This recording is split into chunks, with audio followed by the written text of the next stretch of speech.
Hey, good evening, YouTube Nation. Hey, this is the Lies You Tell with Uncle T.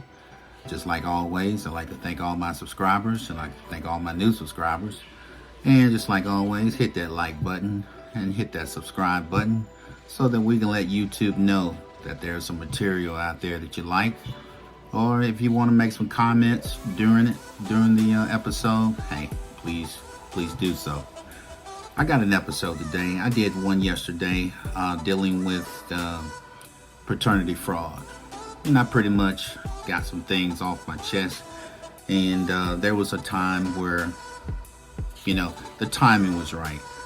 Because God showed me some things in a dream that I'm starting to shed layers. New chapter has just turned in my life.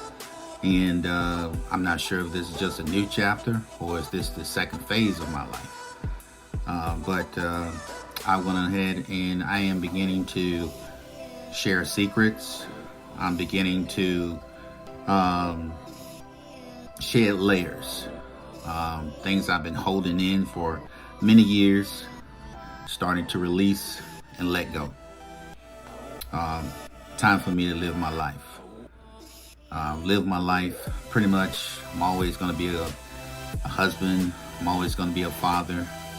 I'm always going to be a family man. I'm always going to be a businessman. But there's a time in my life right now. The kids are grown. I only have one more left. He's going to be a junior in high school. That's the last baby I got. And there's some things I'm trying to do in my life to better our lives and leave a legacy for my family. But moving on from that, we want to talk about the 10 signs of a two-faced person. We'd go with life. Have you ever been stabbed in the back? Have you ever been just really railroaded by someone who you trusted, someone who you believed, someone who you thought that was just a good person, someone who you thought that, man, they all right, until you really got to know them. You may have shared your personal information, may have shared your beliefs, your truths, your dreams, and then you got stabbed in the back and you found out you were dealing with a two-faced person, and you didn't see the signs coming. You didn't see it coming because you believed that because they went to the same church you went to, they sung in the choir with you, they may be a family member, they may be a friend of the family or a friend of yours, and you thought you could trust them, but you found out real quick. All right. So this is the 10 signs of a two-faced person, and I want you to take note of this, okay? Number 1, they're always smiling and happy to see you. And you say, well, that's not a sign of a two-faced person. I mean, maybe they are happy to see me.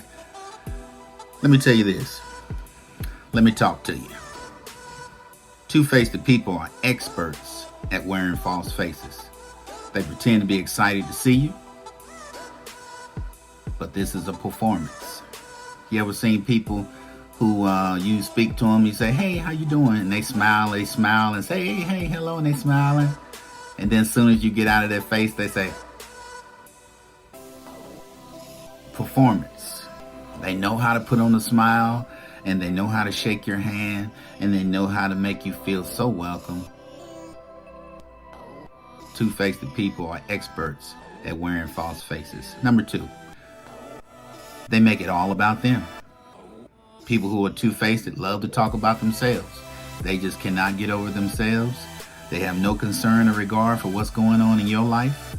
Your role is simply to be a spectator while they talk about themselves. You might have some good news to share. They don't want to hear it. It's all about them. It's like, oh, no, wait a minute, let me tell you. And you're trying to get in, your news, and they're still so busy trying to tell you about themselves to where you're just sitting there just listening. And pretty much when they get through, they don't want to hear what you got to say. They move on. Number 3, they are terrible listeners. When you tell a two-faced friend your deepest and darkest thoughts, your words will go into one ear and right out the other. They don't listen. All they hear is that you said something, but they really didn't care about what you said. Have you ever talked to a person who you may have been telling your deepest thoughts and how you feel about something, and then sooner or later you ask them, well, what do you think about that? They look at you and like, huh? I'm sorry, I wasn't listening. What did you say? Say that again. They're terrible listeners because they really don't want to hear what you have to say. Number 4, they live for bad news about other people. Hearing about the misfortunes of another person can brighten a two-faced person's day. They just get so happy. They might pretend to empathize. You might come to say, man, I applied for the loan to get the house. They turned us down because they said that we didn't pay off something. We had something showed up on our credit. Now we got to get that taken care of. Oh, man, I'm so sorry to hear that. And then secretly behind your back, they so happy. They just so happy that you didn't get the loan for that car. They so happy you didn't get the loan for that house. They're so happy things didn't work out for you because you're in the same place they are. They didn't get a house. They're not moving out, and you're not either. So they're pretty much happy. They're celebrating behind closed doors, and they think nothing of you while you're at home depressed about something that didn't happen, good for you. They are celebrating because they are so happy that you didn't get it. Okay? Next one. And we think we went over this. They love to brag about themselves. A two-faced person always love to brag about themselves. And they're always looking for ways to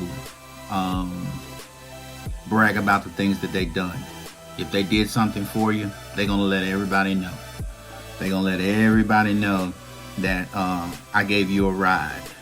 I'm going to let everybody know I loaned you $20. I'm going to let everybody know you didn't have nothing to eat and I took some groceries over to your house. They're going to let everybody know. So everybody's going to know they love to brag about themselves, and they want other people to brag about how good they are. They're such a wonderful person. And the next one. They have an active imagination. They have no problem with lying. They have no problem making up stuff. They get on the telephone and they love to just exploit you on the telephone. They love to just tell everybody about nothing. They will add things to a situation and they just enjoy lying. Have you ever just met somebody who just enjoyed lying and you say, why are you lying so much?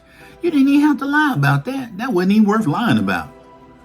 You could have just stated the facts. Why you had to lie? Just tell the truth. They need to be the center of attention. Two-faced person needs to be validated at all times. They accomplish this by sucking up all the air in the room. They seek out compliments, positive feedback, and confirmation that they are ultra important. Have you ever been somewhere where somebody comes in a room, they come in like they the president of the United States, while everybody's sitting around, they walk in and they just, and and all of a sudden you see everybody in the room just look at each other and everybody like, there they go. There they go. There you go with that little fake self. There you go, sit down. Have you ever been in places like that where you see somebody do that? They come in the room. It has nothing to do with envy and jealousy. You just know that that's how they are. They always want to be the center of attention. Next one. They hate to see you win. If you're looking for the two-faced person to pat you on the back and they're happy for you, they're not happy for you. They are your secret competitor. That's why a lot of times when I believe in spiritual warfare, a lot of times when things happen in your life and sometimes the road is so hard and you say, Lord, it shouldn't be this hard to start this business, or it shouldn't be this hard to do this or do that. You know why? Because you got the two-faced person praying against you. You got what they call monitoring spirits. You got people who are praying against you, hoping that you fail.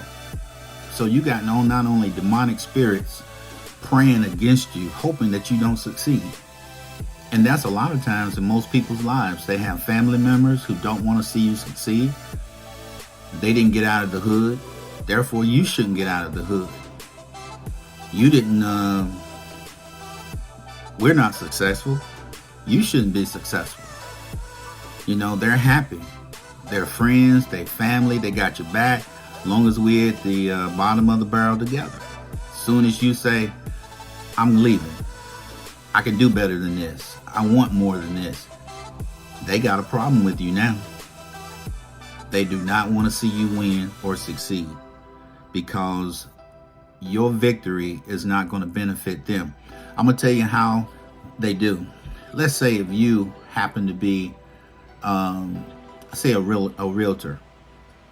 You got your license. They know you're getting ready to make some money if you start selling houses and, maybe get some good commission checks. They know you're going to start making some money.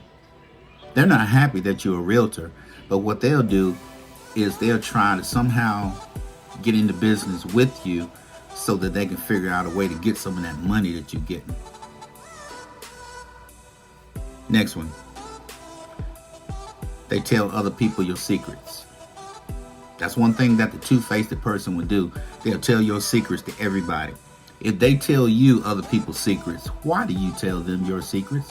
Why do you talk to them? Two-faced people would tell the darkest secrets to your so-called friends. They are nothing but straight backstabbers. These ain't nothing but just devils out of hell. They don't care. You got to look at it spiritually. This is demonic warfare. These are the devils that you have to deal with. Not only do you pray to the good Lord to help you do this, and God bless me this way. God give this to me. And Lord, I'm praying that you will give me a blessing. That's why so many out there. That's why so many of you out there are dealing with more than what you realize. You are dealing with some serious demonic warfare. And these monitoring spirits are watching you, listening to you, taking this stuff back. These demonic spirits are taking this stuff back. They having board meetings, figuring out a way to stop you. This thing is deeper than what you think. That's why you got to pray. That's why I don't care who you are. You got to pray because you do not know how dangerous a backstabber is. They sabotage your relationships. When you are friends with a backstabbing person, expect them to do nothing but bring drama and negativity between you and other people. That's what they'll do. They hate the way you love other people, and they have a burning desire to see you alone and suffer. That's why a lot of girlfriends right now are single, because you sit and listen to your other girlfriends who ain't got nobody.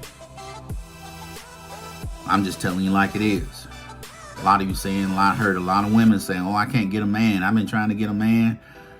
But you're listening to old Shaniqua over there who won't have a man. Every man she gets, she run through him. But you taking advice from her because they sabotage your relationship. They don't want to see you. They don't want to see you by yourself. They want to see you with no one. They want you to be by yourself because they don't have nobody. They don't want you to be with nobody. These are backstabbers. These are people who are secretly praying against you that you fail. Okay? Next one, they lack accountability. Two-faced people will never admit that they were wrong. They will stab you in the back. They make excuses for their bad behavior. They blame others for their actions. And they do not admit wrongdoing. They just won't do it. That's just how they are. That's that demonic spirit that they possess. That they can't even say, I screwed up, I messed up, I shouldn't have said that, I apologize, I was wrong. That was wrong of me to say that, I shouldn't have said that. Or I shouldn't have lied about that, I shouldn't have exaggerated about that. That was wrong, right? They don't do that. They don't admit they were wrong, but they will say, oh, if it wasn't for you, I wouldn't have done this. And because you did that, I did this. They always got an excuse for why they do what they do, but can never admit they were wrong. So in conclusion, I want you to take away with this. Know who you're dealing with. If you know if your friends are backstabbers, you know if your friends come to you and talk about the girl down the street, you know she talking to you, talking to somebody else about you when you got drama going on. It's just the way it is. That's the way it is. That might be your girl, but your girl is a backstabber. She talk too much. She run her mouth too much, and she stabs somebody else in the back. She'll stab you. And she said the other person, y'all, they were friends. She'll get you too. Or he will get you. I'm not going to leave this just to women. Men are backstabbers too. Because men, especially when it comes to another woman, a man's woman, they will lie. A man will lie and do everything to sleep with your woman. He will lie and do everything he can. He will stab you in the back. He two-faced it. He'll go tell your girl everything that you say about something, and you might not even be true, but he whispering in her ear, telling her stuff, or telling his girl, and his girl go tell something. Can't trust guys either. I don't trust anybody. I trust people only to an extent. You know, that's why the Bible says. The Bible didn't say trust church folks. Trust people in the church. Jesus said, trust me, follow me. Jesus didn't tell none of us to trust people. Nobody. That's why we get hurt so bad, because we trust people. And I know we have to have a certain amount of trust, but I'm sorry, I only put a certain amount of trust in people. Even if you're a family member, treat them like a stranger, because you do have family members, colleagues at work. You treat them like a stranger. You don't tell them everything. Keep your personal business to yourself. Prime example, I was thinking about this when I was studying on this. I was thinking about Genesis 37, 1 through 36, about Joseph, how his brothers were jealous. These are the blood brothers. This is his brothers who were blood. How they were so jealous of Joseph because his father really loved him. Joseph was his favorite.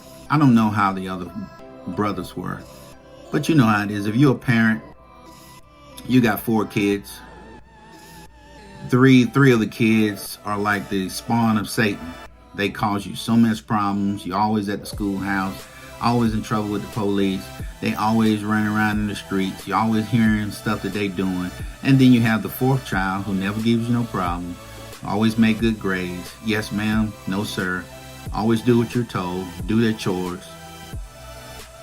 I don't know how that was for Joseph. Maybe that was a situation back in his time.